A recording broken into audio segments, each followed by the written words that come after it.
Seguramente el próximo encuentro va a ser después del acto eleccionario, con lo cual va a estar focalizado en toda la cuestión política, la desayuno político. La reunión tiene dos partes, para explicar un poquito. La profesora Victoria Ludovic de FAIC, junto con el profesor Patano, hicieron un trabajo de investigación sobre marketing político y el perfil de los candidatos. Con lo cual, en primera instancia, la profesora va a hacer la presentación del proyecto de investigación y a continuación tenemos a dos invitados politólogos muy conocidos, prestigiosos, Carlos Fara e Ignacio Lavaki, que nos van a tratar de dar alguna pauta sobre lo que puede ocurrir a partir de 23 de octubre, digamos, ¿no? A partir de las elecciones o qué escenario para enfrentarnos. Así que bueno, le doy la palabra a la profesora. Muchas gracias, buenas tardes. Bueno, el trabajo que voy a presentar fue hecho por los alumnos de la materia de práctica profesionalizante de investigación de mercados de la carrera de marketing. Fue un trabajo propuesto por el licenciado Patanó. Así que bueno, los alumnos se entusiasmaron bastante. Y ahora vamos a ver un poquito de qué se trata, ¿no? En realidad el objetivo de la investigación era conocer el candidato ideal de los argentinos, ¿sí? El candidato ideal no basado en un nombre ni en personas que existan y estén propuestas hoy, sino en el modelo, un modelo para armar, si se puede llamar de alguna manera, ¿no? Y para esto preguntamos algunas cuestiones y algunas problemáticas que tienen que ver con la Argentina y algunos puntos de vista y opiniones generales, ¿sí? Además del candidato. Bien, vamos a ver un poquito. Bueno, los alumnos que presentaron o que armaron la investigación, los responsables fueron Matías Salgado, Carolina Silva, Juan Escobar, Lucas Manzano, Camila Echazarreta, Elizabeth Calo, Julieta de Inocenti, Luciana Parsons y Carlos Fernández. Los temas que vamos a ver hoy son objetivo primero general del estudio, la metodología, los aspectos externos del candidato, características externas del candidato, aspectos internos del candidato, ideal, problemáticas generales típicas y tradicionales de la Argentina, problemáticas severas que preocupan a la mayoría de los argentinos, y luego vemos un poquito nombres y partidos y las conclusiones. Bien, vamos a ver la metodología. Para empezar, se hizo un grupo de entrevistas en profundidad, unas 20 entrevistas en profundidad, como para tener una idea somera de ¿para dónde iba rumbeado el perfil posible de un candidato y cuáles eran las problemáticas, ¿no? Como les comenté recién. Luego se hicieron 5 focus groups y en base a esto se armó una encuesta digital autoadministrada, para lo cual conseguimos 615 respuestas. En realidad fueron un poco más, pero hubo un poco de limpieza y descarte, ¿no? Y nos quedamos con lo más limpio. Con lo cual terminamos teniendo en promedio un 43% de hombres que contestaron, un 54% de mujeres, después un 3% que prefería no declarar su género, y en cuanto a la localización geográfica de quienes contestaron, el 55% estaba localizado en Cava, en Ciudad de Buenos Aires. El 10% en GBA zona norte, 10% en zona sur, 15% en oeste y el 15% en el interior del país, ¿sí? Llegó hasta ahí la encuesta. Y en cuanto a las edades, tenemos de 16 a 25 años, el 23% de las personas que contestaron. De 26 a 35 años, el 37%. Y de 36 a 45, el 20%. Luego, de 46 a 55, casi un 10%. Y luego personas mayores de esa edad. El 80%, si lo englobamos, tiene entre 16 y 45 años de edad y pertenecen a la clase media. Luego, aspectos externos del candidato. La primera pregunta fue, ¿es relevante el género del candidato? ¿Qué te gustaría que fuera? ¿Hombre, mujer? ¿Es importante eso? El 67% contestó que no era relevante, que no les importaba. Y en el caso de los jóvenes, de 16 a 25 años, este porcentaje creció un 73%. De quienes contestaron que sí querían que fuera de alguno de los géneros, fue un 33%, de los cuales un poquito más de la mitad fue del género masculino como elección, y en general fueron personas mayores de 50 años quienes preferían elegir un género del candidato. Bien, ¿a qué edad considerás que una persona está más capacitada para gobernar un país? Y la respuesta fue en un 93% de 40 a 64 años. De lo cual, si desglosamos de 40 a 49 fue el 44% y de 50 a 64 el 49%. Los más jóvenes preferían un candidato un poco más joven y los mayores incluso se arriesgaban a una persona, pensaban que valía más la opinión de una persona o digamos, la gobernabilidad de una persona mayor de 75 años, ¿no? En algunos casos.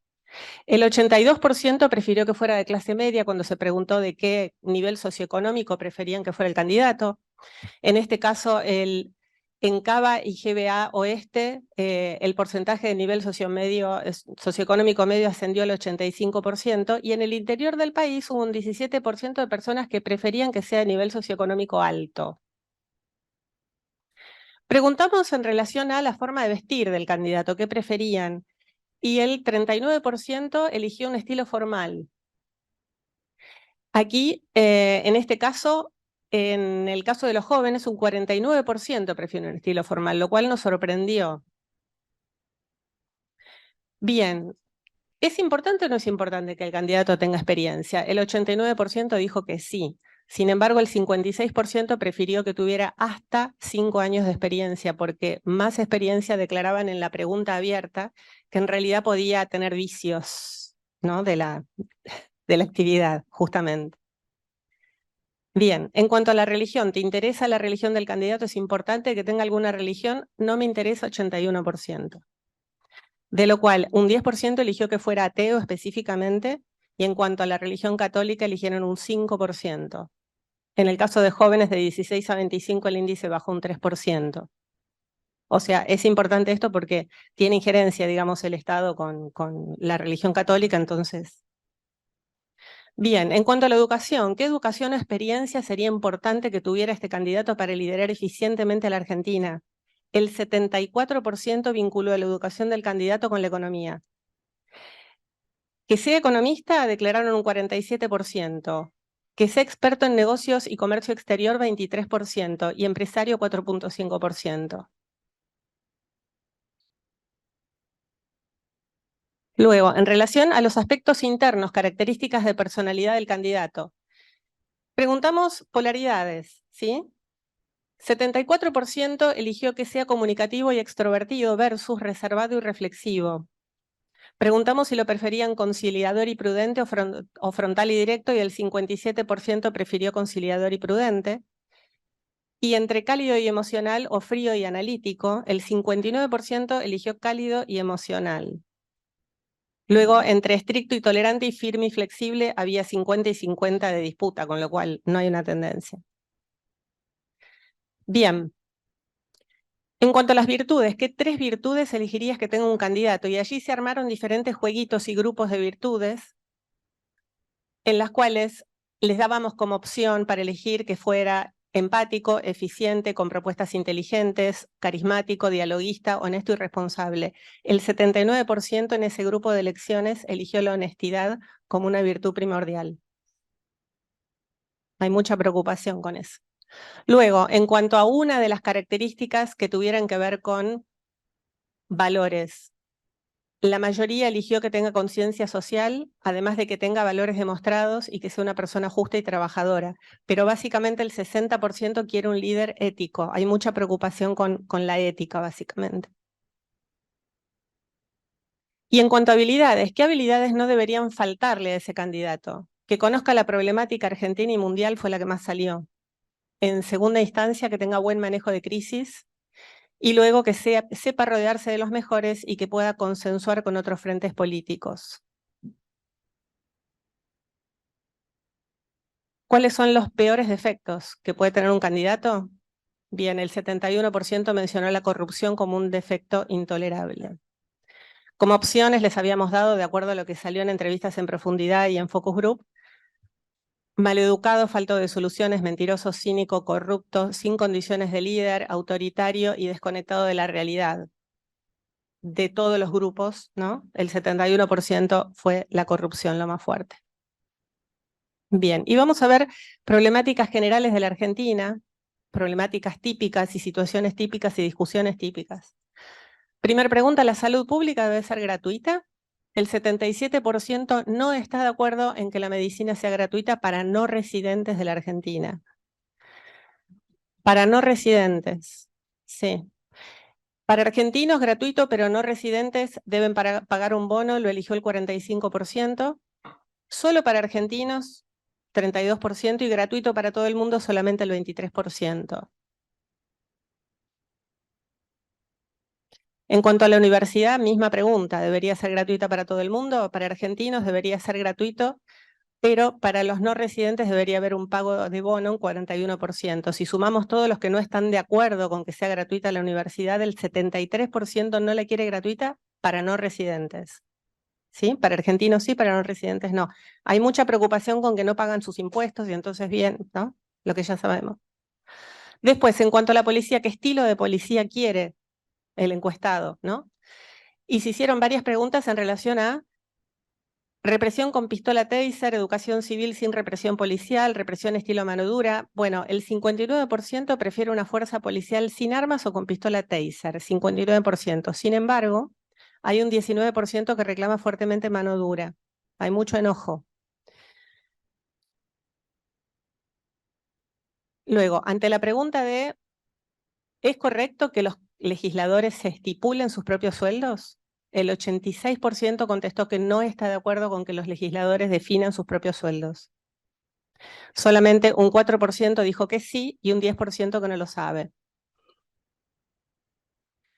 ¿Cuánto deberían ganar los legisladores hoy en relación a un maestro o médico del sistema público, como pregunta? El 84% declara que deberían ganar lo mismo o menos que un maestro del sistema público.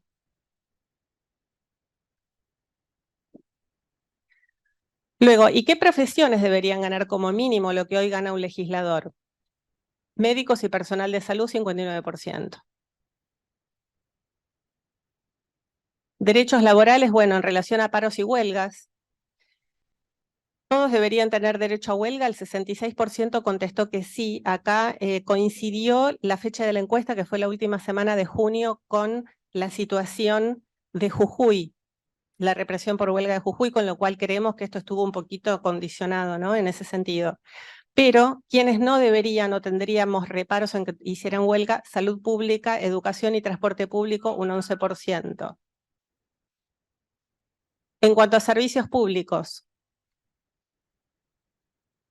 ¿qué opinas de los planes sociales? ¿Está bien cómo están implementados hoy día? Bueno, reformular el sistema de planes, contestó el 70%. No están de acuerdo con la distribución de planes actualmente. No más planes, un 22%, y continuar con los actuales, un 8%. El 92%, resumidas cuentas, no está de acuerdo con la modalidad actual del sistema de planes, de asignación de planes. La preocupación más importante, ¿no? En cuanto a las sugerencias, una de las preguntas que hicimos fue, bueno, si querés reformular los planes, ¿qué sugerís para reformularlos? La respuesta que más salió fue que haya control. Un 42% de la gente está muy preocupada por cómo se asignan los planes. En segunda instancia, que tengan un límite de tiempo, que sean a cambio de trabajo, y un 9% que además les den una educación. Luego, en cuanto a problemáticas severas de la República Argentina, como problemáticas severas salieron por encuestas y por focus group, inseguridad, inflación, narcotráfico, inestabilidad económica, pobreza y corrupción como problemáticas severas. En cuanto a la pregunta de si era más grave, menos grave o medianamente grave, como muy grave, salieron todas, salvo el narcotráfico, que nos llamó la atención, que salía, digamos, tenía un buen porcentaje de grave, de muy grave, pero grave también era importante y menos grave también, era el único. Pero como la mayor preocupación del argentino en cuanto a las problemáticas más severas es la inflación, con un 90% de muy grave. Y en segunda instancia la pobreza con un 85%, y en tercera instancia la inestabilidad económica con un 83%. 90% es el índice de gravedad asignado a la inflación. Digamos, esta preocupación de la economía y que además queramos que un candidato tenga estudios de economía cierra, ¿no? Bien, y luego nombres y partidos. Última parte. Les preguntamos a las personas primero qué era lo más grave que podía hacer un político, qué es lo peor que podía hacer un político, y salió que dicte leyes en beneficio propio un 38% de todas las respuestas. Que culpe de sus errores a otras gestiones, un 17%, y que haga promesas falsas, un 13%. En general, el 17% lo que dijo en una pregunta abierta fue que no quiere escuchar acusaciones, sino soluciones inteligentes. Y en cuanto a qué partido no querrías nunca más en la Argentina, el kirchnerismo salió con un 49%. Luego, un partido liberal, 15%, y macrista, 13%. En el caso del kirchnerismo, con 49%, el 55.6% nos daría si le sumamos el peronismo, que tampoco quieren. Y finalmente, preguntamos, si pudieras elegir un personaje ideal para que te presida, ¿quién sería? Podés elegir cualquiera, puede ser San Martín, Jesucristo, Perón, el que vos quieras. El 69% no sabía, no se le ocurría a nadie, nadie. Y después, muy, muy, muy lejos, aparece San Martín con 2.76%, Javier Milei con un 2% y Cristina Fernández con 1.46%. Con lo cual la gente claramente elige porque tiene que elegir algo, pero si pudieran elegirlo. Bien. Y luego de esta pregunta espontánea, les sugerimos ideas para los que no se les ocurría nada. Y le dimos ideas como René Favalor, Scaloni, José de San Martín, que habían salido mucho en las entrevistas en profundidad. El 34% aún así dijo que no le gustaba ninguno de los que estaba y que tampoco se le ocurría a nadie. Esto es como que nos da una idea de que la gente está con un nivel de hartazgo, de indefensión aprendida importante. Bien, y en este caso salieron como mencionados René Favaloro, el doctor René Favaloro, Scaloni, José de San Martín, Néstor Kirchner y José Mujica. Bien, entonces, en cuanto a opiniones, lo que ya vimos, y en cuanto al candidato ideal, si pudiéramos resumirlo, tendríamos que decir que la persona promedio diría, no se me ocurre un nombre, pero es una persona honesta, tiene que tener entre 40 y 64 años, tiene que ser de clase media, con estudios en economía y negocios, debe vestir formal y tener hasta 5 años de experiencia, de personalidad cálida, extrovertida y conciliadora y prudente, responsable y con propuestas inteligentes, con ética y conciencia social, que conozca la problemática argentina, que tenga buen manejo de crisis y sepa consensuar con otros frentes. Y no admitiría bajo ningún concepto que trabaje para legislar en su propio beneficio personal, la corrupción, la mentira y que culpe de sus errores a otras gestiones, que sea kirchnerista o que haga promesas falsas. Eso es todo. Así que muchas gracias. Es para los alumnos este aplauso. Gracias. Yo si hay alguna pregunta ahora, ¿no? Bueno. Quisiera, previo a las preguntas, comentarios, felicitar a la profesora, a sus alumnos, al director Patanó y al Fono Campo, quienes son responsables en PAEC de este trabajo que me pareció científicamente impecable, no sé qué dirán los especialistas, pero científicamente impecable, y que da muestras de que cuando nuestros alumnos trabajan, digo nuestros alumnos, a pesar de que sea la fundación, pero somos, trabajan muy bien. Y cuando hacen este tipo de encuestas y tienen estos resultados, que digo, bueno, salvo alguna cuestión que podíamos, en lo personal, decir mejoramos un poquito, pero ninguno podría decir que, ¿cuál es la conclusión? ¿Sí? Que las conclusiones no son algo muy razonable de la perspectiva de lo que todos los días cada uno de nosotros conversa con sus familiares y amigos. Así que quería que por intermedio de Juan, de Norberto, de la profesora, feliciten a los alumnos y a ustedes mismos y a la fundación, porque este producto me parece muy valioso y realmente muy, muy ilustrativo de lo que se hace en nuestras instituciones. Gracias. Perdón, ¿cuál fue el universo?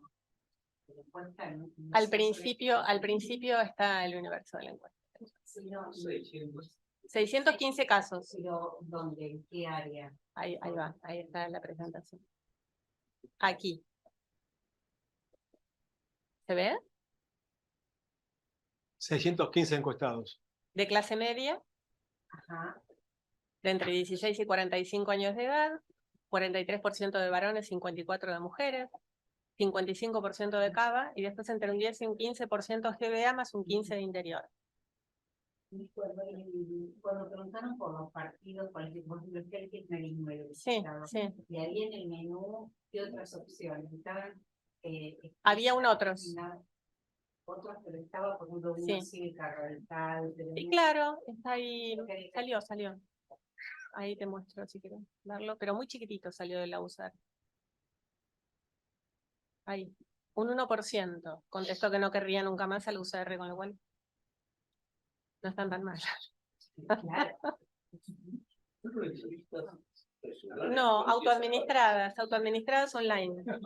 Sí. Y sobre una muestra de conveniencia, entendiendo que es un entorno de estudio y de trabajo práctico. Sí, sí. Bueno, muchas gracias, profesora. Bueno, ahora aparte un poco más, digamos, de escenarios políticos, le doy la palabra a Carlos Fara. Bueno, muchas gracias. Gracias por la invitación. Para mí es mi casa, UCES, por ser profesor hace mucho tiempo en maestrías. Bueno, súper interesante, digamos, la introducción, porque este es el tipo de ejercicio que habitualmente uno hace tratando de identificar, digamos, qué tipo de candidato, ¿no?, o persona pública pudiese reunir alguno de los requisitos ideales, ¿no? Por supuesto que nunca nadie va a cumplir, digamos, con esos requisitos totalmente, pero es una buena pista respecto de cuánto puede estar sintonizando, ¿no?, ese ideal de la sociedad con la oferta política, digamos, que puede haber en cada circunstancia. Así que como ejercicio me parece fantástico, porque es un muy buen inicio, digamos, de lo que uno habitualmente después hace profesionalmente, ¿no?, para ayudar a los clientes. Bueno, un placer de estar acá, placer de compartir con Nacho el panel, con el cual chateamos seguido. Y compartimos angustias. Entonces, yo voy a dar algunas pistas, a ordenar, digamos, un poco algunas pistas como para entender dónde estamos, cómo llegamos acá, dónde estamos, y un poquito, digamos, la perspectiva 22 de octubre o 19 de noviembre. Y después Nacho va a hablar de lo más fácil, que es el futuro. Digamos, así que no. Me tomé la libertad de asignarle la tarea más fácil a él. Bueno, a ver, empecemos por 2 o 3 cosas que son claves, ¿no?, en esto.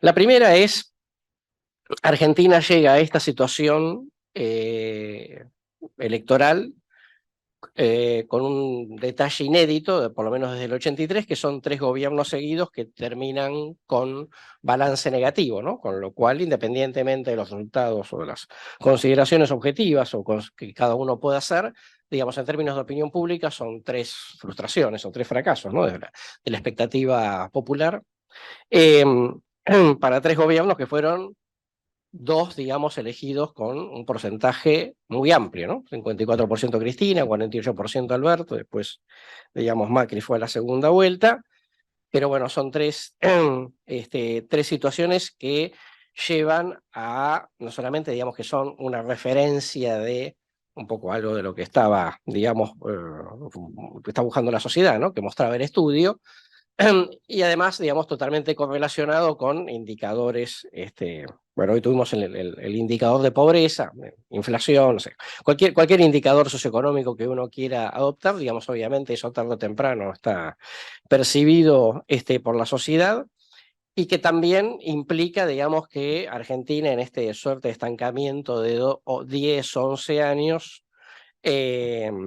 está siendo también una referencia generacional, ¿no? Pero digo, para alguien que tiene menos de 30 años, cuando más o menos empieza a tomar contacto con la realidad social y política fuera de la situación, digamos, vamos a decir así, de estudiante o de adolescente, se encuentra con una Argentina de pocas oportunidades, y entonces uno empieza a ver, digamos, la reacción generacional, digamos, con muy palpablemente, ¿no? Esto, digamos, es lo que, de alguna manera, yo, digamos, siempre digo que rompe un poco la lógica del arquitecto y el bombero, ¿no?, desde el 83, que esto es el dueño de casa llamaba a un arquitecto para que arreglara la casa, el arquitecto no sabía electricidad, produce un incendio, el dueño de casa llama al bombero, viene el bombero, apaga el incendio, pero como después el bombero es un poco abusivo, se quiere quedar con la casa, el dueño de casa lo echa, vuelve a llamar a un arquitecto para que lo arregle y ahí vuelve el incendio, así. Hasta que llegó un momento en donde el dueño de casa llamó a un bombero y el bombero dejó un incendio más grande que el que recibió, con lo cual ahora el dueño de casa no sabe si llamar a un bombero, si llamar a un arquitecto o qué, ¿no? Y ahí está, digamos, un poco. La casa de demoliciones, claro, podría ser una buena idea y después vender un terreno, ¿no? Entonces, lo cierto, digamos, es que estamos en esta situación en donde esta lógica de hay alguien que parece, digamos, que tiene inclinaciones, digamos, más institucionales, más republicanas, pero no puede resolver lo económico, ¿no? Se daba de bruces con este tema de, bueno, viene alguien que dice, olvídate de los republicanos, yo te puedo resolver lo económico, y después vamos viendo. Y digamos, hoy estamos en esta situación en donde, vamos a decir así, cerca de un tercio, ¿no?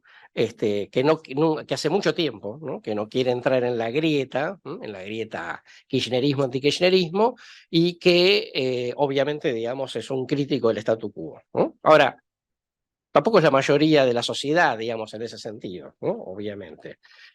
Con lo cual digo, para ponerle un poquito, digamos, de matices a este tema, decir, bueno, pero la gente, bueno, como la gente no existe, ¿no? Porque existen targets, ¿no? Y en una elección de 30, 28, 27, hay que interpretar que es una mayoría, ¿no? Pero digamos que está, como también lo muestra, digamos, el estudio, hay por debajo, digamos, de la superficie del agua, hay un iceberg enorme que cuando uno ve, digamos, la punta del iceberg que sale por encima del agua, es un tanto engañoso respecto de lo que finalmente, digamos, la sociedad demanda. Entonces esto nos lleva a un segundo elemento que es una gran dificultad de sintonía entre la oferta y la demanda, ¿no? Digamos, una oferta que parece ser de ciertas características, pero que no necesariamente refleja bien toda la complejidad de matices que tiene esta demanda social, ¿no? Por eso, durante mucho tiempo, digamos, se especuló, digamos, análisis, periodismo, etcétera, con la posibilidad de que en realidad Argentina tenía como una especie de gran corrimiento a la derecha, cuando en realidad no es un corrimiento a la derecha. Argentina, digamos, lo que va buscando más matizadamente la sociedad, digamos, pues la oferta política es otra cosa, digamos, una cosa que se había corrido una moderación de esa centro-izquierda cuando lo votan Alberto y Cristina, no lo comprenden, no lo saben hacer, no pudieron, no quisieron, etcétera, y la sociedad, digamos, vuelve a demandar una cosa, digamos, más hacia el centro. Claro, en el medio de esto se mezclan cuestiones, entonces pareciera ser que hay, digamos, una agenda de derecha cuando en realidad, vamos a decirlo, por algunos ítems no lo hay, ¿no? Si la mayor parte de la gente rechaza la dolarización, la mayor parte de la gente rechaza cerrar el Banco Central, la mayor parte de la gente rechaza privatizar, digamos, empresas íconos de la Argentina, como YPF, Aerolíneas Argentinas, etcétera, con lo cual, digamos, es relativo, ¿no? Y eso está, de alguna manera, un poco oculto en función de un gran debate, obviamente, en el plano de los candidatos. Y eso desorienta a los candidatos, ¿no? En un punto, porque dice, pero ¿cómo? Si yo dije A y la gente me vota, entonces se supone que la gente quiere A. Bueno, no exactamente, digamos. Después hay que agarrar el microscopio y verlo con detalle y en realidad la gente dice, bueno, puede ser AB, A', A', digamos, hay una cantidad de matices, digamos, que lo vuelve claramente complejo y, por supuesto, digamos, matices agravados en su complejidad por el propio devenir de la crisis, ¿no?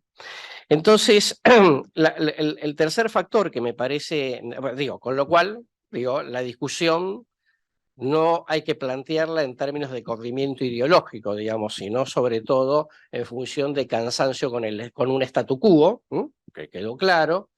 Pero bueno, vamos a decirlo así, el statu quo se está llevando un 55% de los votos, con lo cual tampoco uno puede decir que le fue tan mal el statu quo. Claro, el statu quo se llevó 88, digamos, hace 4 años atrás, con lo cual obviamente hay un desgaste, pero no deja de ser una cierta mayoría si uno además le agrega eventualmente algunas otras expresiones políticas.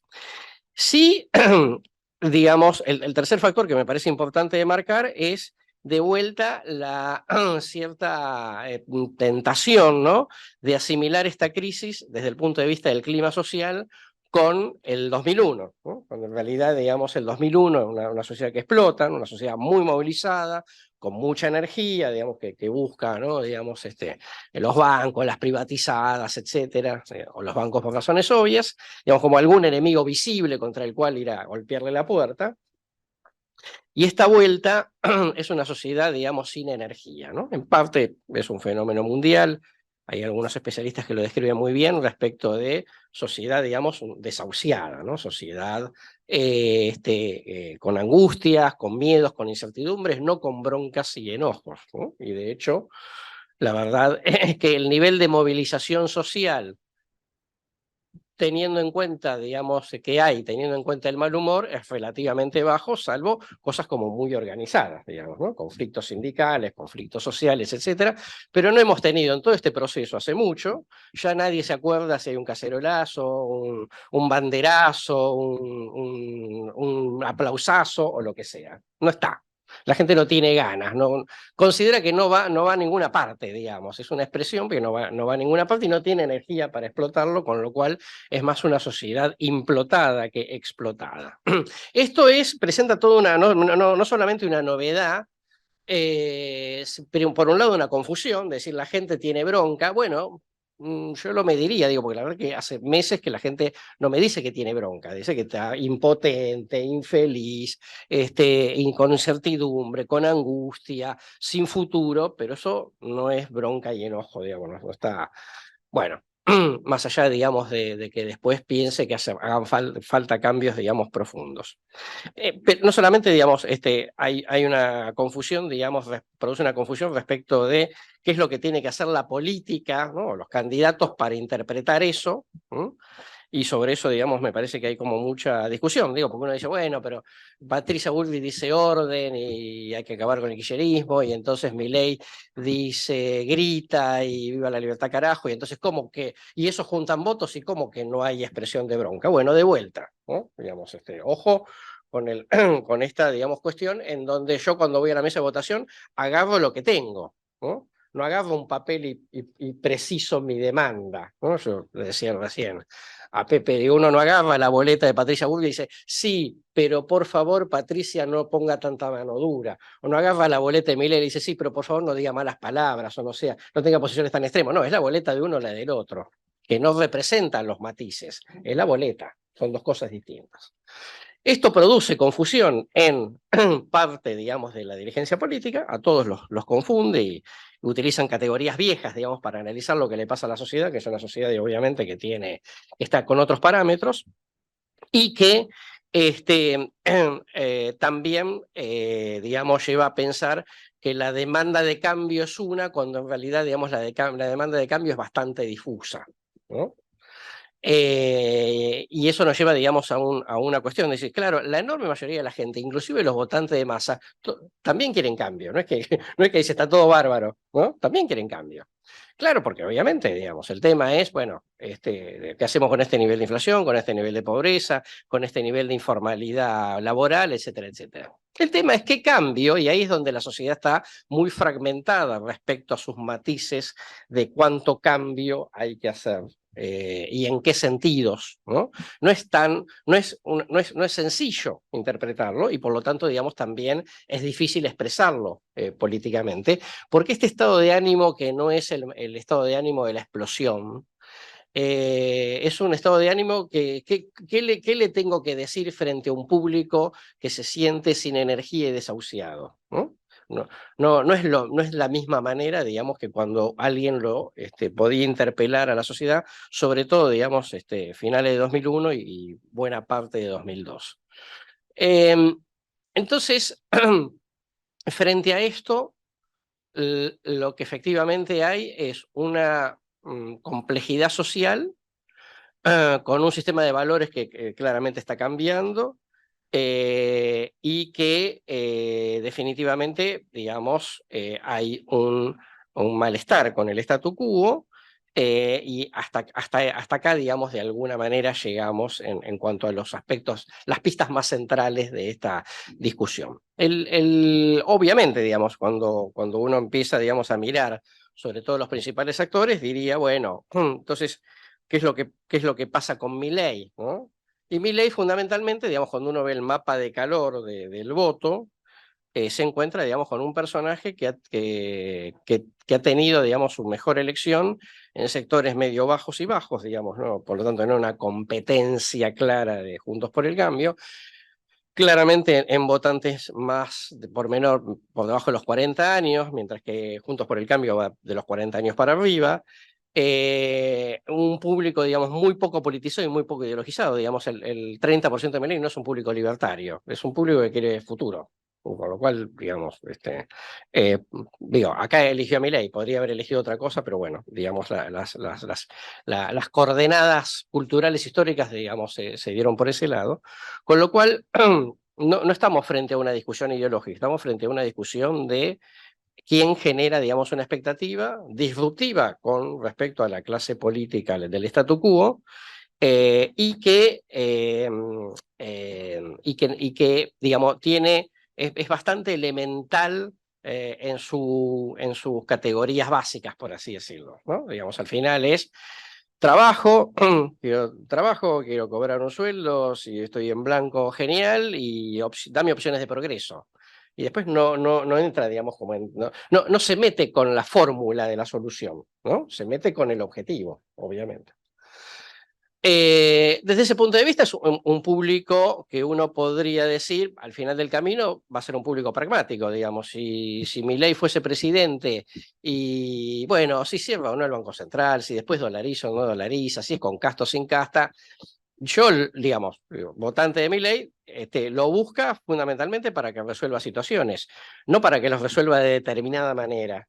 ¿No? En ese sentido, digamos, por eso tiene esa característica despolitizada, frente, digamos, a un público, sobre todo, digamos, el segmento que votó a Patricia Bullrich en la primaria, que es claramente, digamos, un segmento mucho más ideologizado, politizado, ¿no? Cuando uno ve esas coordenadas, dice, bueno, pero entonces las coordenadas demográfico, política, culturales no son los de Juntos por el Cambio. Entonces ahí empieza una cuestión de el error de haber interpretado que esto era una división de la oposición, y error que comete, y lo comete, digamos, el propio oficialismo, ¿no? Que piensa decir, no, bueno, me conviene Milei, ¿no?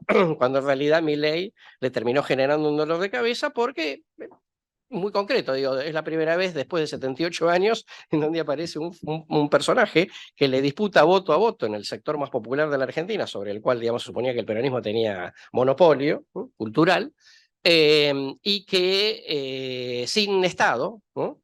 Sin aparato de movilización, sin fiscales, sin clientelismo, sin nada. Digamos, es un fenómeno como muy particular. A partir del hecho de que el fenómeno es muy particular, por un momento, digamos, vamos a olvidarnos de que hay una elección presidencial, ¿no? Para decir que ya pasaron suficientes cosas disruptivas como para ya decir que estamos en un punto de inflexión histórico, ¿no? Independientemente de quién gane la elección presidencial, ¿no? Y terminaron los 30 años, digamos, 30 y pico de años de los Kirchner en Santa Cruz, se terminaron 20 años de peronismo en Chubut, 20 años de Gioja y Uñac en San Juan, se terminó de romper el MPN en Neuquén, se terminó de, digamos, romper la sociedad de los hermanos Rodríguez Sá, un radical vuelve a gobernar Santa Fe después de 60 años, seguramente se terminarán 20 años de peronismo en Entre Ríos, más o menos unos 16 años de peronismo, digamos, bajo la égida Capitanicha en Chaco, etcétera, etcétera. Se terminaron los POSE en San Isidro después de décadas, ¿no? El Cholo Pose era intendente antes que yo naciera en San Isidro, ¿no? Y no soy joven, obviamente. Solo era Pose. Entonces digo, pasaron muchas cosas, ¿no? Independientemente de quién gane la presidencial, y el que gane la presidencial debería tener en cuenta, digamos, este marco cultural en el cual está asumiendo, ¿no? Vamos entonces, digamos, a los detalles para prestar atención 22 de octubre y eventualmente segunda vuelta, ¿no? La primera cuestión, yo creo que lo que la sociedad hizo, digamos, el día de las PASO fue, sobre todo,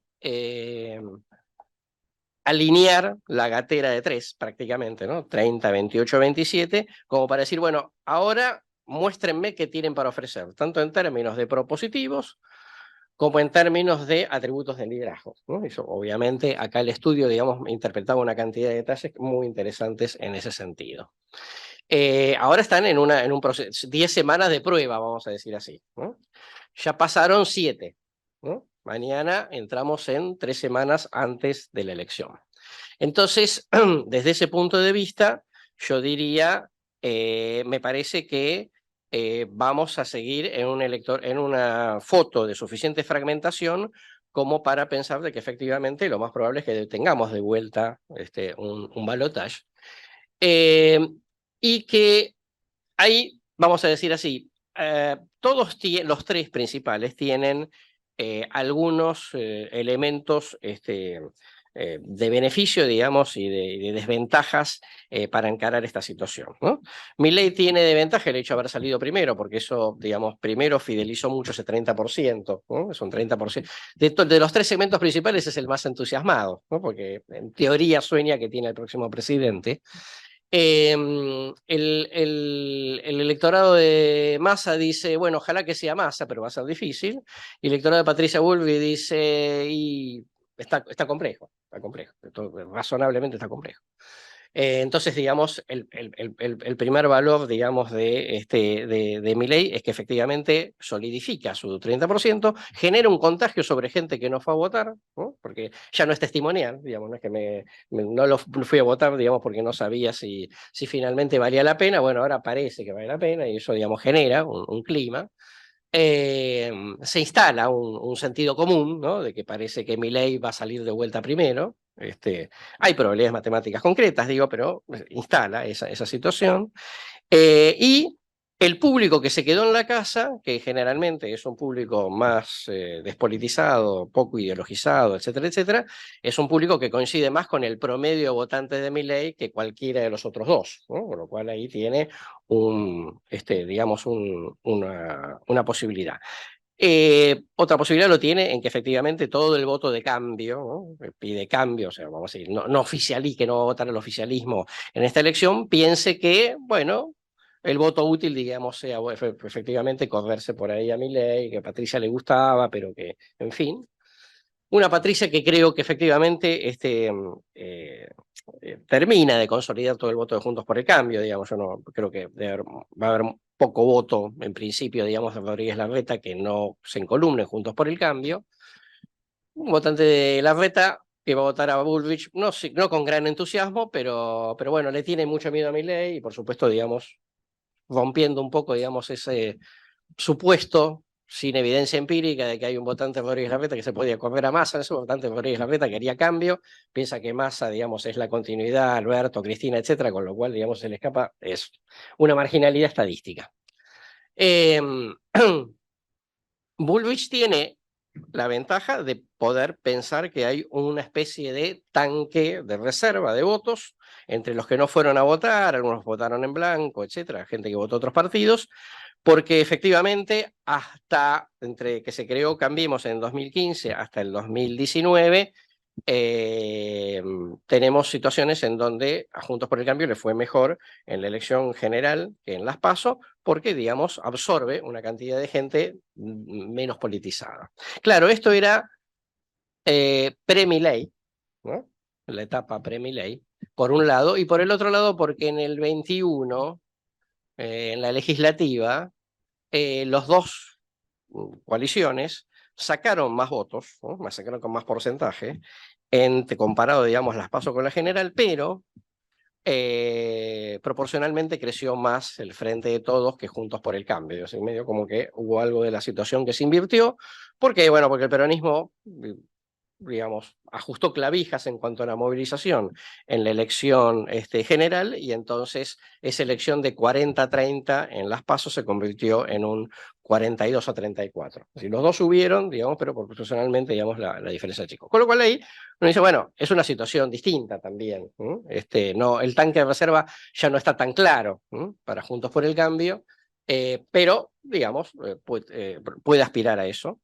En contra tiene que, hay como quedó de vuelta en el sentido común, como que pareció como perdedora, ¿no? En el sentido de que mucha gente dice, pero si sacó 17%, nos dicen los estudios. Bueno, 17 más 11, ¿no? Igual que uno podría decir 21 de Massa más 6 de Grabois, ¿no? Pero quedó un poquito, digamos, esta cosa de que pareció que era su 17 y no sé qué pasa con el otro, con los 11 de Larreta. Creo yo, como decía, digamos que los va a finalmente encolumnar, pero la verdad es que el propio electorado está un poco, vamos a decir así, desmotivado, ¿no? En ese sentido, independientemente, digamos, de lo que pueda pasar ahora, que es la etapa más importante. Massa tiene todo en contra desde el punto de vista, digamos, de la economía, ni hablar, pero hay dos elementos para señalar. Tres elementos para señalar. El primero es su capacidad de reacción. Sí, definitivamente, digamos, las últimas 2 o 3 semanas compitiendo protagonismo político, ¿no? La semana pasada, digamos, con impuesto a las ganancias, llevando a todo el resto del espectro político a discutir sobre su proyecto. Bueno o mal, digo, pero en el centro de la cuestión. El segundo elemento es la ajuste de la movilización. Yo no quiero extenderme en muchos detalles, pero si uno ve simplemente la provincia de Formosa, Gildo o los de Gildo siempre sacaban 70%, esta vez sacaron 45%. 25% sacó los candidatos de Milei. Está claro que hubo 25 puntos ahí que se escaparon, ¿no? del peronismo. ¿Por qué? ¿Los ayudaron? No. Dijeron, bueno, total son las PASO, digo, que hagan lo que quieran. No hubo una orden política y ahí quedó un 45-25-25, vamos a decir así, una especie de empate de segundo lugar entre Juntos por el Cambio y La Libertad Avanza. Yo creo que ahí va a haber mucho ajuste de movilización porque, digamos, se juegan las propias listas legislativas, la imagen de poder que cada uno da en sus respectivos distritos. Ese es el segundo elemento. Y el tercer elemento es hay un electorado kirchnerista que se quedó en la casa o que votó en blanco, no solo porque Massa no es del palo, digamos, sino también porque se quedaron muy decepcionados, digamos, con la gestión de Alberto. Y en tercer lugar, porque también se quedaron decepcionados con la actitud de Cristina respecto al gobierno de Alberto, ¿no? Como diciendo, era la jefa, tendría que haberle puesto pilas, tirado de las orejas, haber asumido ella, decirle pibe correte y arreglo y conduzco yo. Hubo una decepción en ese punto, digamos, es un poco el punto de menor solidez de liderazgo de Cristina desde el 2007 para acá. Y hay gente que dijo, bueno, che, al final salimos terceros, Bullrich más Larreta son los segundos, ni hablar, digamos, la situación Milei, con lo cual se viene la derecha y bueno, ahora me lo voy a pensar, digamos, y efectivamente ahí tiene alguna posibilidad, una potencialidad. Por supuesto que tiene todo en contra, digamos, la situación económica, no hace falta agregar sobre eso. Para cerrar, es una elección de cambio. Es una elección de cambio. Lo más natural que debería suceder es que el próximo presidente lo ponga alguna fuerza de la oposición, ¿no? Y básicamente, digamos, o lo pone Juntos por el Cambio, digamos, o lo pone Milei, ¿no? Es muy, muy complicada la situación de Massa. Nada es imposible. ¿Por qué? Porque como el escenario es disruptivo, todas las reglas de juego se están reescribiendo. Entonces, digamos, eso nos hace muy difícil la predicción habitual, ¿no? Respecto de, bueno, pero Milei no tiene experiencia. Y la gente dice, bueno, mira cómo estoy con los de experiencia, ¿no? Pero Milei no sabes qué puede pasar. Bueno, es una apuesta. Total, si sale mal, dentro de 4 años vemos. La palabra apuesta es una palabra muy repetida en los grupos focales de los votantes de Milei. Con lo cual, uno debería decir, siguiendo la biblioteca que teníamos hasta el 13 de agosto en casa, debería decir que, digamos, el próximo presidente es de cambio y, digamos, en función del resultado del 13 de agosto, alguna probabilidad mayor, digamos, a Milei, una probabilidad un poco más distante de Patricia Bullrich, y parece muy raro, digamos, lo de Massa, aun cuando, efectivamente, digamos, Massa por un voto pase a la segunda vuelta, digamos, y discuta con Milei. El último comentario entonces es, yo no creo que las sorpresas se hayan terminado, yo creo que todavía puede haber más sorpresas, ¿no? Y de hecho la verdad es que en las PASO siempre hubo sorpresas. En 2011, más allá de que Cristina ganaba por lo que ganaba, digo, recién lo comentábamos con Nacho, Wiener sacó 10% en las primarias, sacó 17% en la general y salió segundo y fue una sorpresa con proyección. No le tengo que contar, digamos, el 2015, nos fuimos a dormir pensando que Scioli era prácticamente el próximo presidente en la primaria, nos encontramos con un balotaje que además perdió, y, digamos, la remontada notable de Macri, ¿no? en la elección general. Con lo cual, yo digo, va a seguir habiendo sorpresas, ¿no? 2 puntos para arriba, 2 puntos para abajo puede ser, digamos, de infarto, ¿no? Si se están moviendo por lo menos 7 y hasta 10 u 11 puntos entre la fotografía de las PASO y la fotografía de la general, puede pasar cualquier cosa, técnicamente, sí, puede pasar cualquier cosa, es verdad. Entonces, digo, me parece más interesante, más que concentrarnos en predecir, es concentrarnos en ver escenarios alternativos, independientemente de la probabilidad que le podamos dar a cada uno, porque el escenario menos pensado, efectivamente, todavía puede suceder. Muchas gracias. Muchas gracias, Carlos.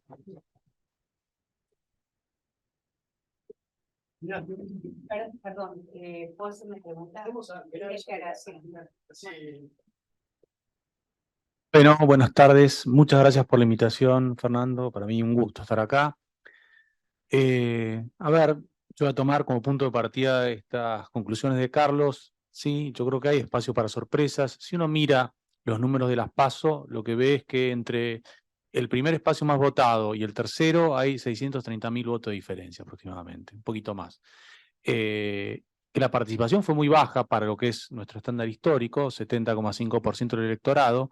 Si tuviéramos un crecimiento de participación de 5 puntos, que no me parece nada imposible, digo, la participación creció prácticamente 7 puntos en 2015 entre la PASO y la general, y creció 4 puntos entre la PASO y la general en 2019. Si creciera 5 puntos, estamos hablando de 1.800.000 votos. Sumémosle los 750.000 de los que votaron por candidatos que se quedaron afuera de la competencia porque no alcanzaban el 1,5% de los votos válidos. Ahí estamos en 2,5 millones de votos. Supongamos que la participación se incrementa a 10 puntos. En algunas de las elecciones provinciales, entre PASO y la elección, PASO no, entre primaria y elección, hubo aumento de participación de 10 puntos. Estamos hablando de 3,5 millones de votos, ¿sí? Sumémosle los 750.000 que yo no mencionaba. Tenemos ahí 4,200,000 votos dando vueltas, ¿sí? Y yo agregaría otro elemento que permite las sorpresas, que es el tema de los sondeos de opinión pública, ¿no? Yo creo que hay un doble problema con los sondeos. Uno, Carlos me puede corregir, pero me parece que es metodológico, que es la cuestión de los reemplazos, ¿no? ¿Cuánta gente no responde la encuesta porque está harta de responder encuestas, ¿no? Que simplemente lo llaman al celular y dice, ¡tra! En las domiciliarias me imagino que es menos la tasa de reemplazo, pero así todo, si uno para conseguir un caso efectivo en una telefónica o en un online, bueno, en un online es incontrolable, pero una telefónica, sí, tuvo 100 personas que colgaron el teléfono, tenemos un sesgo que es incontrolable. Es decir, ¿cómo podemos asumir que esa persona que respondió se parece a las otras 100 que no respondieron?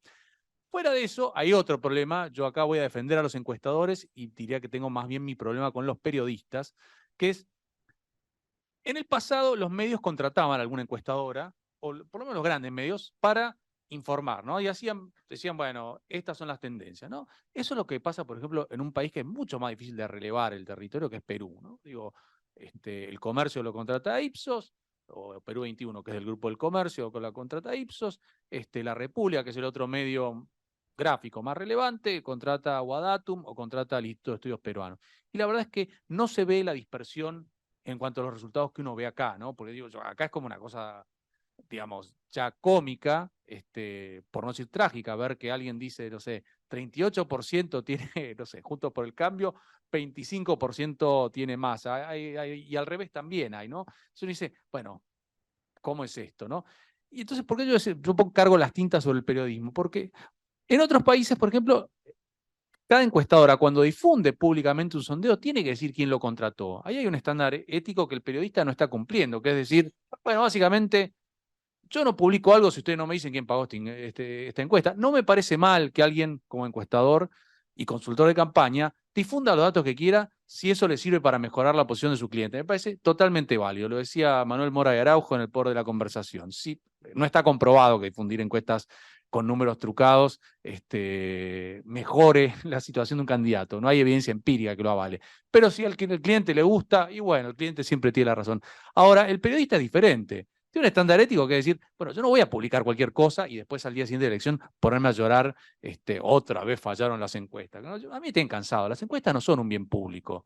¿Qué características de un bien público? Que uno puede acceder a él sin haber colaborado para eso. Segundo punto, que el disfrute de ese bien público por parte de uno no invalida el de otro. No, no son un bien público, son insumos para la toma de decisiones de empresarios, de gente que trabaja en finanzas y de los políticos. No son para que el gran público apueste como si uno va a las carreras el domingo a Palermo y dice, bueno, tal caballo mide mejor que el otro, a este le pongo la guita. No. Entonces, ahí me parece que los que lloran al día siguiente de la elección, otra vez fallaron las encuestas, deberían hacer un poquito autocrítica sobre esto de publicar cada 2 días una encuesta, es decir, que trabaja en tal distrito, no, decime para quién encargó el estudio o no publico. Bueno, dicho esto, creo que estamos en un escenario muy incierto por ese escenario de fragmentación y porque estamos sin brújula, básicamente. Si la herramienta que a mí me permitía saber un poquito qué puede pasar está fallando, estamos navegando sin brújula. ¿Cómo llegamos a esto? Yo creo que hay sí un parecido con el 2001. ¿El 2001 qué fue? Es lo que los politólogos llamamos un proceso de desinstitucionalización del sistema de partidos, ¿sí? O sea, el sistema de partidos tal como lo conocíamos entre los 80 y los 90 tuvo un cambio brusco, ¿sí? La sociedad no se sintió más representada, por eso afectó más al no peronismo que al peronismo, eso es sabido. Hubo una parte del electorado que quedó, como dice Juan Carlos Torre, huérfana de la política, y me parece que algo similar estamos viendo acá, y Carlos mencionaba el hecho de tener varios gobiernos sucesivos que terminan peor, que entregan el poder peor que lo recibieron. Lógicamente, si gobierna uno, termina mal, y gobierna otro y termina mal, y vuelve a gobernar el que gobernó primero y termina mal, evidentemente no hay mucho incentivo de una parte importante de la sociedad de decir, bueno, le voy a dar, voy a castigar al oficialismo y premio a la oposición tradicional. Va a decir, más bien, no quiero ni que ni uno ni el otro gobiernen, ¿no? ¿Cuáles son los síntomas, según los manuales, los politólogos, de que uno está ante estos procesos de pérdida de institucionalidad del sistema de partidos? Alta volatilidad electoral. ¿Esto qué quiere decir? Que la migración de votos, no de un partido a otro, sino del sistema en general, es muy alta. Abstención creciente. En la Argentina el voto es obligatorio, pero el 70% es un nivel bajo en una PASO, ¿sí? Digo, saquemos la elección del 2021 porque estaba todavía el impacto de la pandemia cuando se votó en PASO en general, podía haber temor, pero digo, 70%, y lo vemos en las elecciones provinciales también. Lo que decía Carlos del fin de época en las elecciones provinciales, estamos ante el nivel de alternancia provincial más grande que tenemos desde que las elecciones provinciales coinciden con las elecciones presidenciales, ¿sí? Del año 94, ¿no? 7 provincias cambiaron y se cayeron varios, así, varias vacas sagradas, ¿sí? La alternancia a nivel provincial no es la regla, más bien la continuidad es la regla a nivel provincial. Tener 7 casos de alternancia con la posibilidad de 8, tal vez, con Entre Ríos, yo diría que es bastante importante. Y tal vez vamos a ver qué pasa en provincia de Buenos Aires, ¿no? Porque digo, Catamarca creo que nadie la da y creo que la ciudad de Buenos Aires no está mucho para sorpresas, pero digo, que 9 distritos cambien de signo ya es una señal de esto, de decir, bueno, de hartazgo, que, a ver, Mendoza no lo reflejó, pero que le haya costado bastante a Cornejo, como que le costó retener la gobernación, nos dice algo. O sea, hay una cosa a nivel subnacional anti-statu quo, y hay un fenómeno anti-statu quo a nivel regional. Saquemos de la esfera a Venezuela, Nicaragua, que no tiene elecciones libres, y lo que vemos es que en 5 años hay un solo oficialismo que ha logrado retener el poder, que es Paraguay, el Partido Colorado en Paraguay. En el resto tenemos como 16 elecciones presidenciales donde los oficialismos pierden. Entonces, esto nos dice algo. Entonces, ¿de dónde viene el fenómeno Milei? Bueno, viene de eso, de ese descontento que hay con el statu quo. ¿Qué es Milei? Bueno, a riesgo de ofender a alguno de los votantes que puede estar presente, porque digo, si un tercio votó, tal vez tengan algunos cuantos acá. Digo, yo creo que es un ejemplo típico de populismo, y uso la palabra esta que tiene una carga valorativa muy negativa, pero sin ningún tipo de carga valorativa, sino como categoría analítica descriptiva, ¿no? Ya sea que yo tome una definición así que usamos mucho los politólogos, que es la de un autor que se llama Kurt Weiland, que dice, ¿qué es el populismo? Es la estrategia de un líder personalista para llegar al poder y para gobernar. ¿Y en qué se basa? En que lo apoya mucha gente con la que tiene un vínculo no mediado, o sea, un vínculo plebiscitario, que creo que explica muy bien por qué a los candidatos de Milei no les va bien en las provincias, porque la gente lo quiere votar a él, al León, no quiere votar a otro, no se identifican con las ideas, no se identifican con el partido, se identifican con él. Un poco pasaba lo mismo con Cristina. El fenómeno de Cristina es que la quieren a ella, no quieren a un muleto de Cristina, ¿sí? Segundo punto, si yo tomara a Laclau, el teórico del populismo que le encanta al kirchnerismo, y bueno, Carlos decía, mucha gente insatisfecha. ¿Qué es el populismo para Laclau? Cuando hay mucha gente de distintos grupos, y el voto de Milei fue muy heterogéneo, que está insatisfecha, que tiene demandas hacia el sistema político insatisfecha, y aparece un discurso que unifica todas esas demandas. Laclau hablaba de la lógica de la equivalencia. ¿Y cuál es el discurso que los unifica a todos? La casta. Ustedes están en problemas, no sé si son, no importa si son jubilados, jóvenes, de altos ingresos, de bajos ingresos, de clase media, pyme, ustedes están jodidos por la casta. Hay una casta que tiene privilegios y que es la que los priva a ustedes de vivir bien. Y yo vengo a barrer con eso. No es un discurso novedoso. Digo, es el discurso que han usado líderes tan disímiles como Bolsonaro, como Andrés Manuel López Obrador, como Chávez, como Rafael Correa o como Bukele. Vengan o no vengan de fuera del sistema. No hay que confundir outsider con populista. Hay outsider populista y populista que viene de la clase tradicional. Los primeros populistas, que sé yo, uno legendario, Tulio Vargas, no venía de fuera del sistema, era un político tradicional de Brasil, venía de la vieja república. Y bueno, uno de los primeros ejemplos. Entonces, de ahí viene. ¿Qué pasa cuando emerge este tipo de candidatos? Resuelven los problemas en general, por lo menos los de representación, tienden a agravarse, lo cual le puede jugar un beneficio a Milei en términos de darle gobernabilidad, que creo que es la pregunta que nos hacemos todos. Y si gana, ¿cómo va a ser para gobernar? ¿No?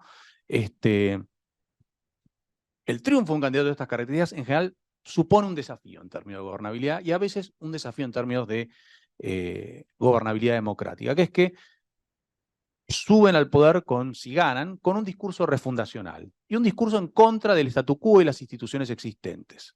Si no tienen mayorías parlamentarias, y Milei difícilmente las tenga, eso genera un conflicto. Muchos en otros países resuelven ese conflicto ¿de qué manera? De manera plebiscitaria. Entre nosotros el recurso a la herramienta plebiscitaria está muy limitado, ¿sí? La clave de entrada.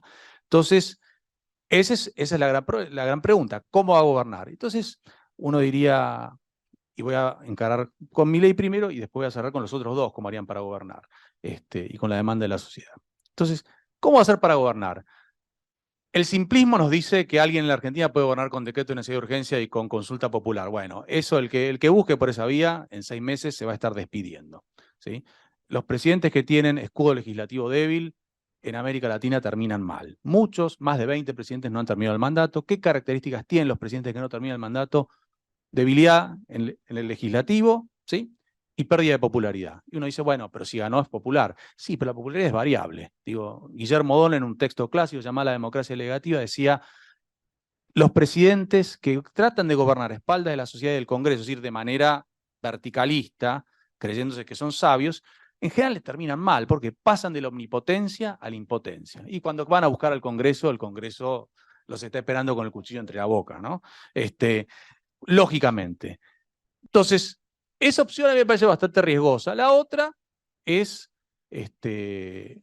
construir una coalición de partidos que lo apoye, gobernar a la brasileña. Bolsonaro lo descubrió tarde.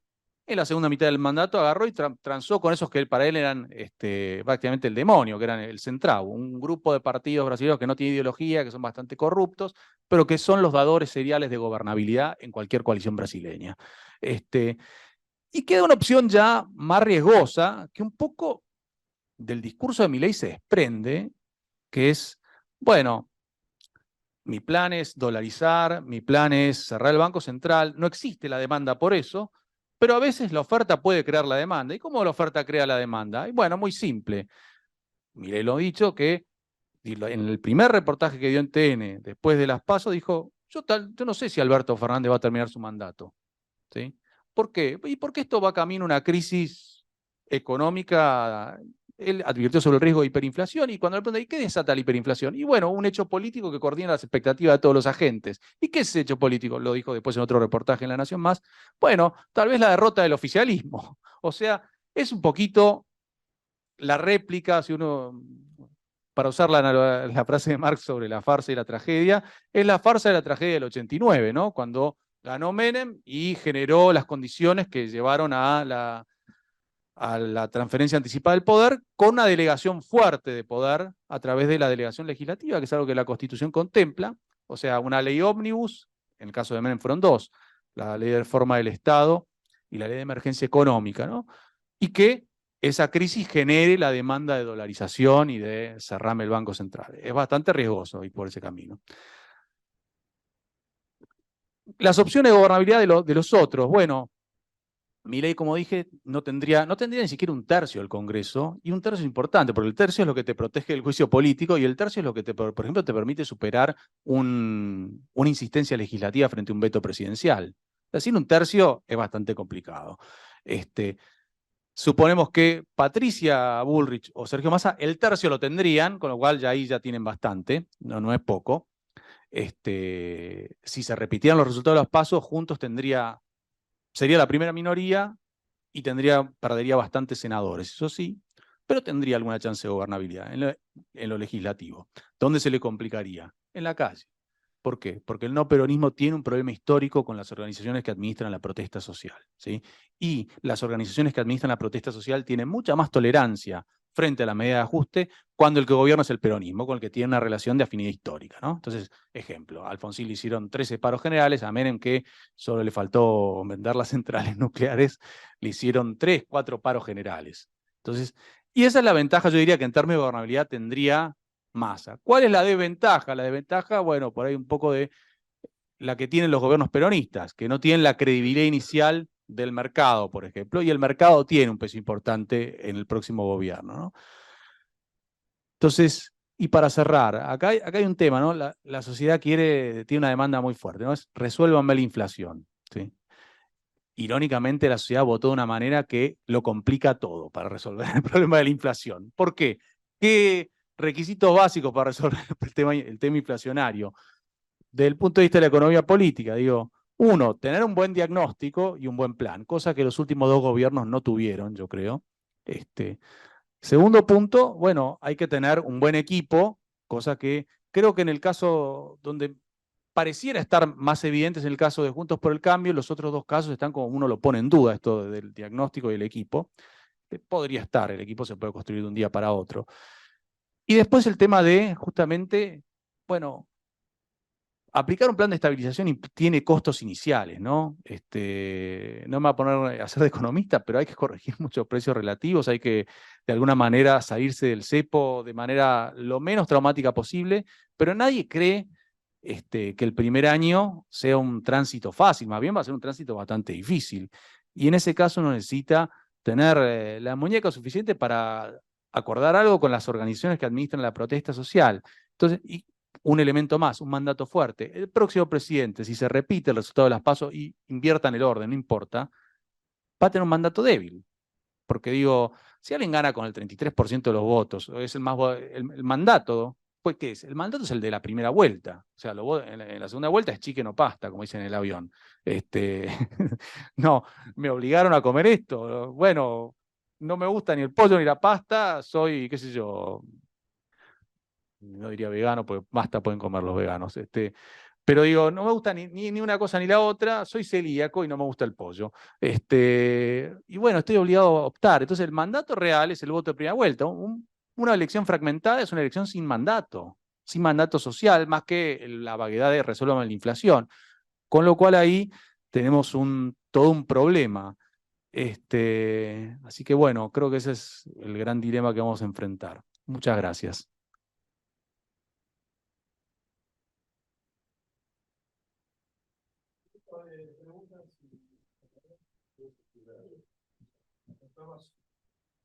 Hace 4 meses no hubiera hecho papel.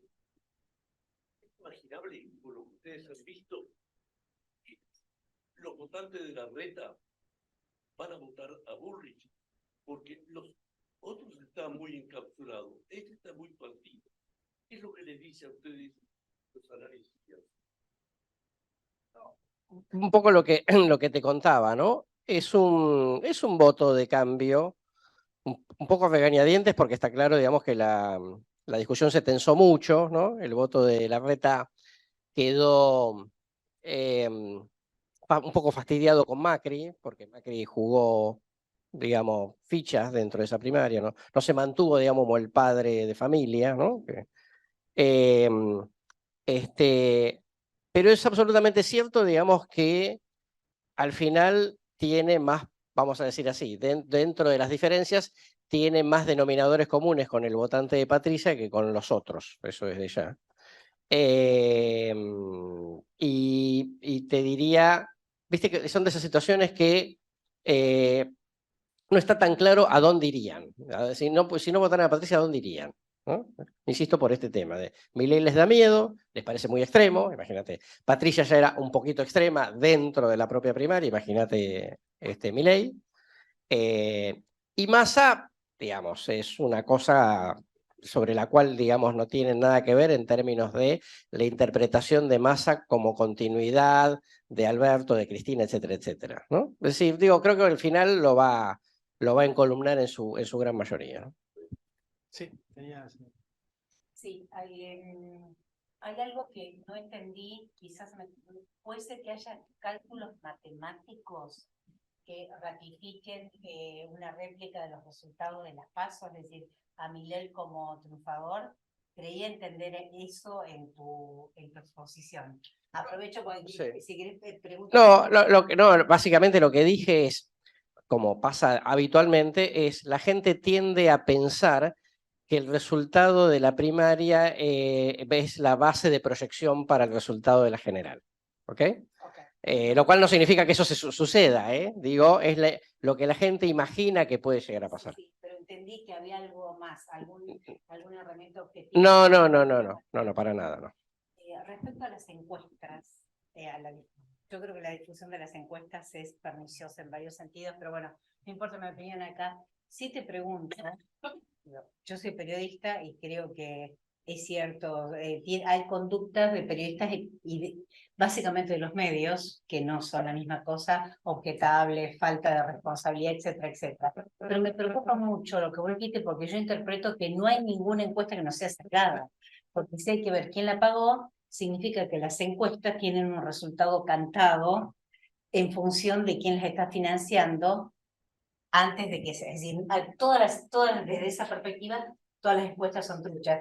Y una cuestión más para ambos, una curiosidad. Digo, los sondeos, ¿no surge la inquietud respecto a Massa o al oficialismo de por qué no hace, siendo como de facto un presidente de facto, porque es un ministro de Economía con atribuciones, lo que podría ser en una eventual futura presidencia? Es como si se guardase la carta ganadora para después, que sería algo casi perverso, dejar que haya este estado de malestar, y eso no surge en los sondeos, esa pregunta. A ver, yo creo que es una cuestión de honestidad intelectual decir quién te pagó un estudio, porque a mí me parece bien esto que creo que lo dijo alguna vez Artemio López, las encuestas forman parte de la campaña. Si vos difundís encuestas pensando que eso puede incidir, yo creo que no inciden, o sea, Carlos me puede corregir, pero me parece que no. Los políticos creen en eso y entonces a veces me parece que presionan a los consultores. Yo me dedico al análisis político, no hago sondeos, los consumo con muchas pinzas a veces cuando se difunden y veo, qué sé yo, cada 2 días que dicen tal encuesta dice eso, tal encuesta dice la otra, esta trabaja en tal distrito, pero eso no me dice nada. En Brasil hay un estándar que uno tiene que agarrar y cuando publica el reporte dice abajo quién te financió el sondeo, para quién lo hiciste. Vas a el sitio de Nate Silver en Estados Unidos, 538, y te dice de dónde salió. Por lo menos me da una pauta de si me estás vendiendo fruta y así con barniz de objetividad, bueno, decime qué tan objetivo sos. Yo sí creo que a veces, a ver, las encuestas pueden fallar si hay, qué sé yo, 20 o 30% de la gente que dice a último momento a quién va a votar. O si, ya que mencioné Perú, durante algo muy común en Perú, es que en el último mes cambian totalmente las tendencias de opinión pública. ¿Y por qué pasa eso? Porque el resto del año la elección está muy lejos y a la gente le importa nada, no hay entidades partidarias, que no las hay, complica bastante, y de pronto uno tiene como que en el último mes aparece un tipo de la nada y salta de la categoría otros a el 19% de los votos, como le pasó a Pedro Castillo, y ganó la elección, dicho sea de paso. Entonces, yo digo, me parece que se perdió un estándar ético que es justamente decir, no de parte del encuestador, digo, de ya que yo preferiría que un encuestador no difunda datos falsos, pero y hay gente que pone eso como firma, que en los contratos con los clientes, mis datos no se publican, ¿sí? Y bueno, cada uno hace lo que tiene ganas, pero digo, no hay sanción de mercado, por otro lado, ¿no? Digo, uno se acuerda de lo que pasó con el encuestador que tenía Mariano Grondona allá lejos de tiempo, Otaegui, que dio unos números bastante raros por una elección de provincia de Buenos Aires y al día siguiente no apareció nada. Acá es como que, no sé, yo veo, no voy a hacer nombres, pero digo, hay una encuestadora que hace muchas encuestas provinciales y falla encuesta, incluso falló en una ciudad chiquita, en Marco Juárez. Digo, digo, un poco tiré el nombre, pero no importa. Digo, falló bastante Marco Juárez, y digo, y siguen ahí poniendo, digo, si me estás tirando datos que son bamba, como dicen en Perú, no los publiques. Ese es mi único punto. No, yo creo que hay buenas encuestas. Las encuestas, como decía Turén, son la única forma que tenemos de saber un poquito de la sociedad. Digo, se publicó hoy dato de una encuesta, ¿no? La encuesta permanente hogar es la que mide la pobreza. Y bueno, sí, no deja de ser una encuesta. Entonces, yo las encuestas todavía creo y las defiendo. Lo que no defiendo es esto de, por la necesidad de informar, publicar lo primero que te venga en gana. Y eso me parece que es deber del periodista en ponerse un poquito más riguroso, por lo menos decirle, bueno, decime quién financió este estudio y yo te publico la gacetilla. Porque si no nadie manda gratis su trabajo en medio si no es o porque o porque no es gratis o porque está buscando difusión. O sea, en cualquier caso me parece bien que le preguntes quién te lo pagó, por lo menos para que saber de dónde viene. Tres pequeños comentarios complementarios. El primero es, estamos obligados si uno publica, está obligado por ley a informar a la justicia sobre, digamos, la fuente de financiamiento. Lo que pasa es que, bueno, el periodismo no le presta atención al dato, ¿no? Primer comentario. No, bueno, pero alguien se tiene que hacer responsable, ¿no? Digo, porque, primera cuestión. La segunda cuestión es cierto que muchas veces son estudios que las consultoras hacen con fondos propios solo para, digamos, tener datos y hacer un poco de marketing de sí mismo, lo cual no está mal, digamos, sucede muy habitualmente. El tercer dato respecto que lo que decía Nacho respecto al tema de la incidencia de la publicación de encuestas, hay un capítulo del un libro de Hugo Aime que tenemos en la cabeza cuando votamos, que está comprobado, que comprueba, digamos, que efectivamente la publicación de encuestas no define el voto de la gente. ¿Okay? Pero bueno, okay, es un poco negocio de los medios, un poco negocio de la política y de los relacionistas públicos, y entonces ahí dando vuelta a la cuestión, ¿no? Desde ya.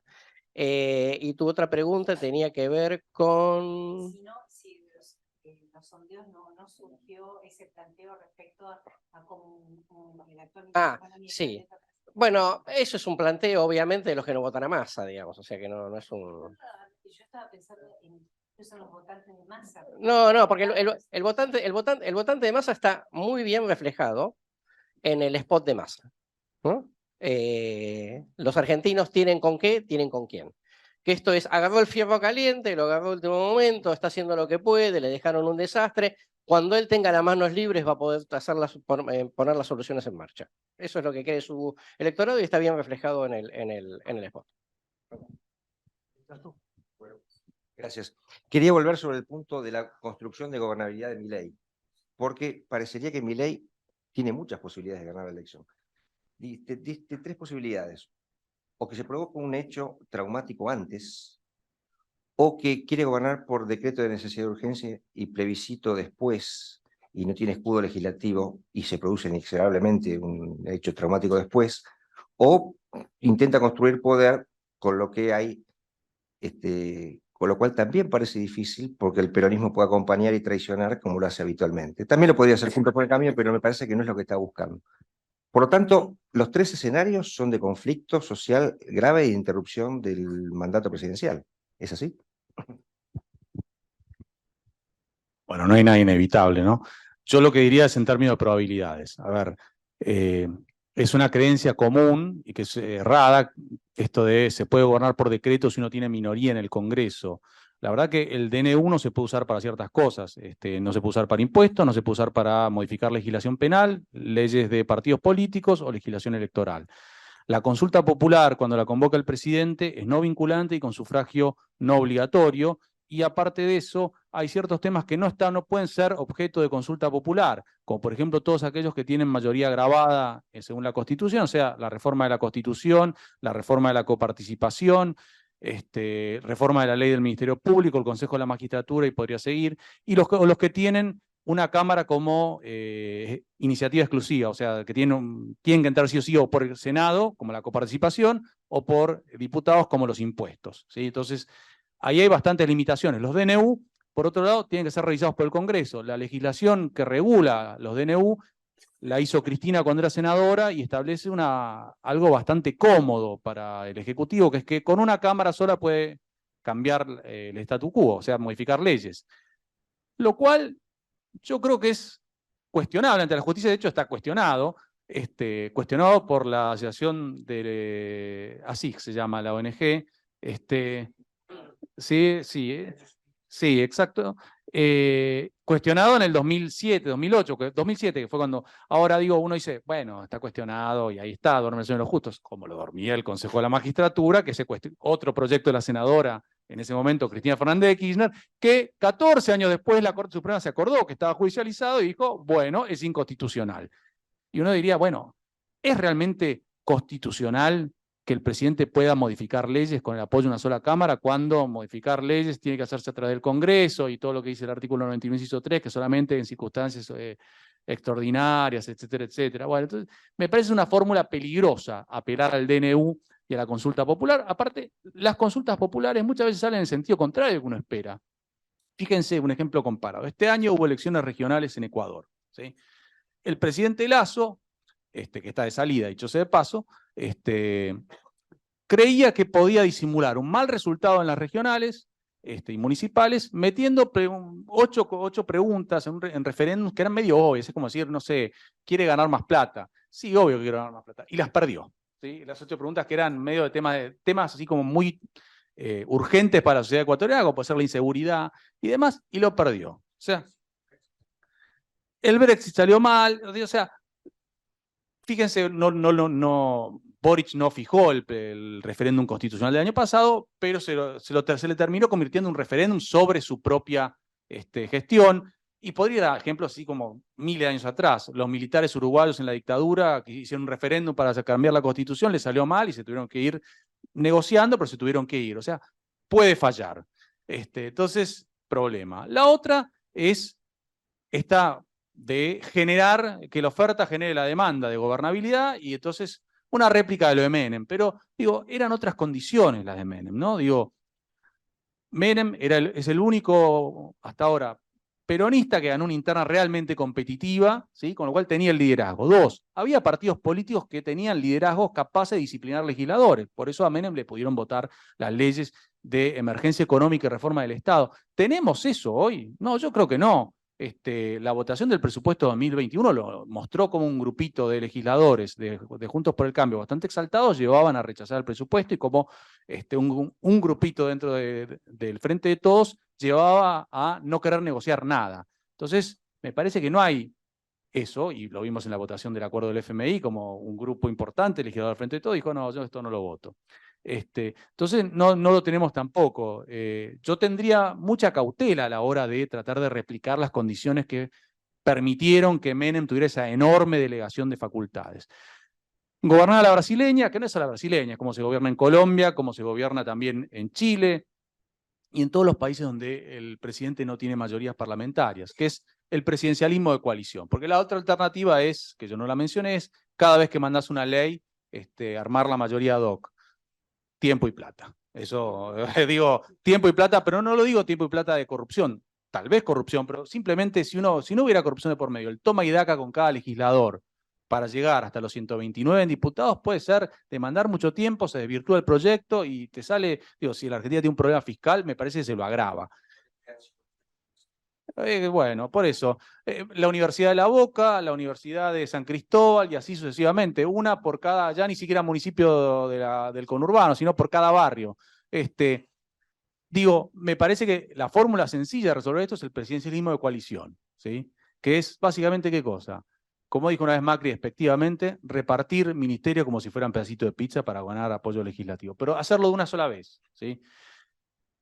¿Por qué lo haría Milei y cómo? Bueno, cuando llegan al poder tipos como Milei, no lo digo en relación a él personalmente, sino este tipo de liderazgos en estos contextos de crisis, normalmente hay una crisis del sistema de partidos que implosiona. Parte del peronismo, creo que Carlos no va a estar en desacuerdo con esto, hace rato que se la quiere sacar de encima a Cristina, ¿no? No lo dicen en voz alta, lo dicen en voz baja, y están condicionados por la hegemonía de Cristina en el conurbano bonaerense, que es electoral, o sea, digamos, en términos electorales, demográficos, condiciona todo, ¿no? Es como que si uno quiere llegar al poder siendo candidato peronista, tiene que pasar por un peaje que se llama conurbano bonaerense, donde por ahora controla a Cristina. Entonces, se la quieren sacar de encima. Segundo punto, Juntos por el Cambio, ¿resiste una derrota? Yo creo que no. O sea, digo, ya hay tendencias centrífugas bastante evidentes en el PRO primero, pero incluso el UCR se ven, ¿no? Y el UCR tiene una tendencia histórica a dividirse, ¿no? No me sorprendería. Entonces, ahí van a estar, y aparte se va a juntar dos cosas, el hambre y las ganas de comer. Un partido que no tiene cuadros para llenar cargos, los cargos, y un montón de gente que tiene ganas de entrar de aparecer en los ravioles, como se le dice en la jerga a los cargos en el Estado. Entonces, imagínense, por más que cierre el Banco Central, va a quedar YPF, la Casa de la Moneda, quién sabe cuántos entes autárquicos, donde va a haber que designar a alguien. Entonces, van a correr en auxilio, ya sean gobernadores peronistas, gente del PRO que simpatiza con las ideas de mercado, de la escuela austríaca, lo que sea, y que van a ir porque son políticos, profesionales y de algo viven de eso, no de estar en el llano testimonialmente diciendo quiero el cambio, quiero republicanismo o quiero justicia social. Doctor Costa, la última pregunta. Después cierra Diego. ¿Puede haber en este momento un acuerdo entre Massa y Torrico Massa y Milei, y eso explica el acuerdo aparente la campaña de Massa de los últimos días de tenerse de libre de un gran movimiento nacional y que ahí cocinando Esta la tengo que responder yo. Ahora me toca a mí. A ver, primero, no es tan sencillo, digamos, ordenar los actores, ¿no? No es entonces como hay un acuerdo con Massa, entonces la CGT, bueno, es una situación bastante más compleja, ¿no? En general, ¿no? Eso por un lado. Yo creo que, a ver, que claramente hubo apoyos, digamos, muy clara en la constitución de listas, etc. Esta ayuda, pensando que efectivamente Milei era menos y no era un problema, digamos, demográfico electoral para el peronismo. Me parece que ahí todos sacaron malas cuentas, ¿no? Y efectivamente eso, bueno, pero ahora ese acuerdo no es acuerdo del 100% de las cosas, es algunos acuerdos sobre algunas cosas, ¿no? Puntualmente mientras a ambas personas les sirvan, si no, digamos, los acuerdos se deshacen. El acuerdo Milei-Macri está deshecho, digamos, obviamente.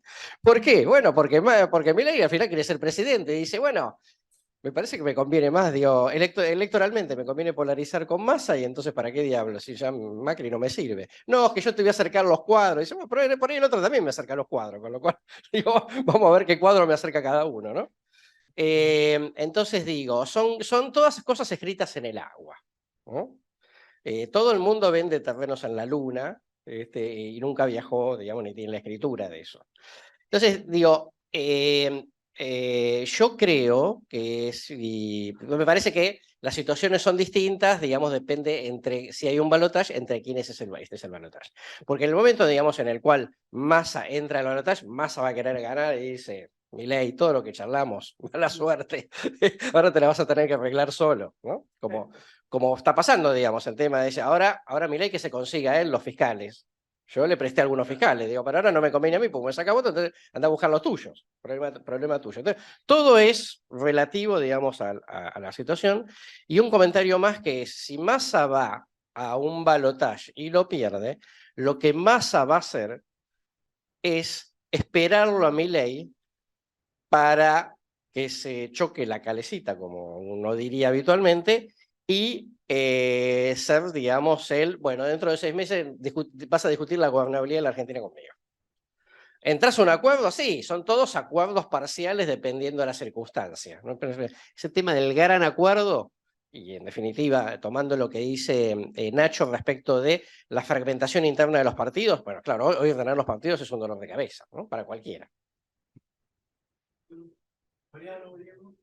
No, simplemente agradecer a Fernando el desayuno, por suerte para nosotros, bienvenido, atípico, no hablar siempre de economía, siempre es un lujo Carlos, una gratísima sorpresa en el caso de Ignacio, y bueno, agradecerles que siempre acompañen, y en el próximo hablaremos un poco más de economía sobre la base del pronóstico. A veces a los analistas políticos supongo que les pasará como a nosotros los economistas, que decimos que va a pasar tal cosa y dentro de 3 meses volvemos para explicar por qué no pasó lo que dijimos que iba a pasar. Así que gracias. Muchas gracias a los presentes y a la cuestión a distancia. Hasta la próxima.